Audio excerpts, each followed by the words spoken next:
Hello दोस्तों, welcome to super India. आज मैं बात करने वाला हूँ collider Avengers infinity war screening के इवेंट के बारे में। यहाँ पर रूसो ब्रदर्स ने इन्फिनिटी वॉर के अनसुलझे सवालों का जवाब दिया। उन्होंने किन सवालों के जवाब दिए, चलिए देखते हैं।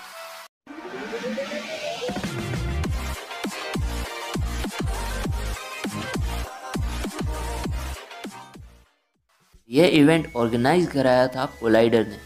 यहाँ रूसो ब्रदर्स से अवेंजर्स इन्फिनिटी वॉर के बारे में क्वेश्चन आंसर किए गए। जब रूसो ब्रदर्स से ये पूछा गया कि डॉक्टर बैनर ही लोकी है, तो रूसो ब्रदर्स ने जवाब दिया कि ये थ्योरी एकदम बेकार है और लोकी अवेंजर्स इन्फिनिटी वॉर में मर चुका है। साथ ही साथ रूसो ब्रदर्स ने यह भी बताया कि स्टॉर्म ब्रेकर इन्फिनिटी स्टोन से ज़्यादा पावरफुल नहीं है। वो सब अचानक से होने वाली एक घटना थी जिस पर थैनोस ने रिएक्ट किया था।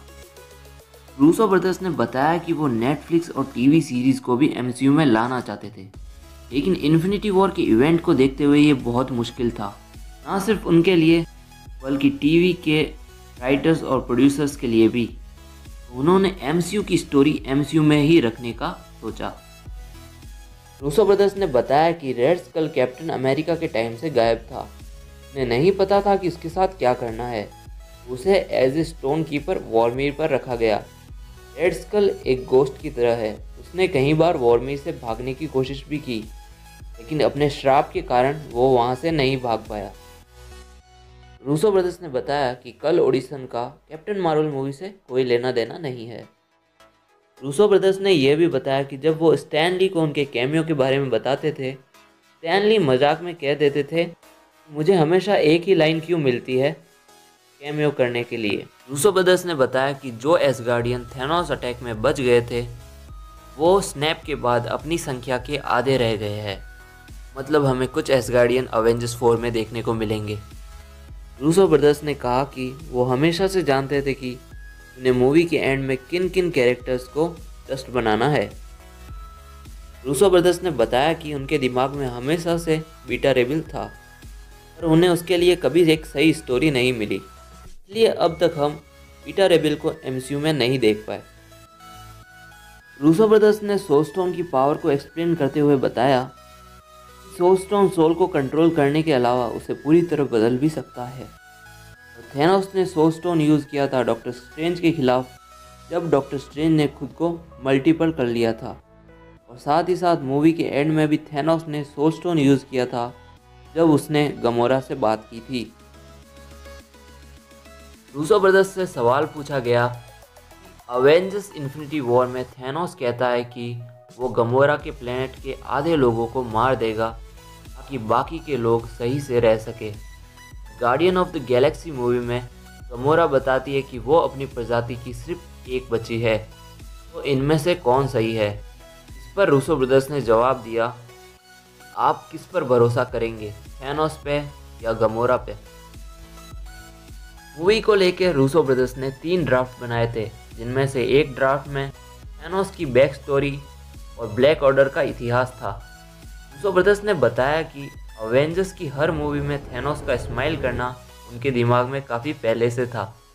अवेंजर्स इन्फिनिटी वॉर में थैनोस का सनसेट देखते हुए स्माइल करना भी उनके दिमाग में बहुत पहले से था। उन्होंने बताया कि थैनोस अपने आप को एक हीरो की तरह देखता है।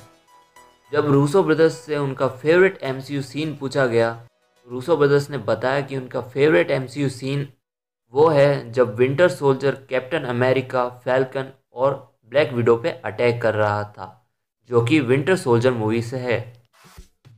रूसो ब्रदर्स ने बताया कि थैनोस हल्क को इसलिए हरा पाया क्योंकि वो हल्क से ज़्यादा स्मार्ट था और वो हल्क के अटैक्स को समझ सकता था, इसलिए थैनोस एक मास्टर वे में फाइट करते हुए हल्क को हरा पाया। और उस टाइम उसने पावर स्टोन का यूज़ बिल्कुल नहीं किया। रूसो ब्रदर्स ने कहा है कि अब वो सुपर हीरो मूवीज़ के साथ पूरे हो चुके हैं, जब तक कि डिज्नी उन्हें सीक्रेट वॉर बनाने के लिए नहीं कहता। इसका साफ मतलब ये होता है रूसो ब्रदर्स की last super hero movie secret Wars होगी। कॉमिक में भी सीक्रेट वॉर्स का शब्द अवेंजर्स से ही जुड़ा रहा है। सीक्रेट वॉर स्टोरी पे कभी मूवी बनती भी है तो वो अवेंजर्स से जुड़ी हुई होगी। रूसो ब्रदर्स ने बताया कि अवेंजर्स इन्फिनिटी वॉर में जब थैनोस सनसेट देख रहा होता है, वो प्लेनेट टाइटन प्लेनेट नहीं होता बल्कि दूसरा टाइटन प्लेनेट होता है। इसका मतलब ये निकलता है कि थैनोस ने इन्फिनिटी स्टोन से टाइटन प्लेनेट को पहले जैसा नहीं किया। साथ ही साथ रूसो ब्रदर्स ने यह भी बताया कि guardian of the Galaxy volume 3 movie के डिले होने से अवेंजर्स 4 को कोई असर नहीं होने वाला है, क्योंकि गार्डियन ऑफ द गैलेक्सी 3 की स्टोरी अवेंजर्स 4 के बाद की है। अवेंजर्स 4 वो पहले ही शूट कर चुके हैं, तो उन्हें नहीं लगता कि गार्डियन ऑफ द गैलेक्सी 3 के डिले होने से अवेंजर्स 4 पे कुछ असर पड़ेगा। जब रूसो ब्रदर्स से विजन के बारे में सवाल पूछा गया तो रूसो ब्रदर्स ने जवाब दिया कि विजन मर चुका है अवेंजर्स इन्फिनिटी वॉर में। तो ये थी कुछ सवाल जवाब वाली बातें जो कोलाइडर के अवेंजर्स इन्फिनिटी वॉर इवेंट में हुई। अगर आपको वो वीडियो देखना हो तो उसका लिंक वीडियो के डिस्क्रिप्शन में मिल जाएगा। और भी सुपर हीरो कंटेंट के लिए हमें सब्सक्राइब करना ना भूलें। मैं मिलूँगा आपसे अगले वीडियो में, तब तक के लिए बाय बाय दोस्तों।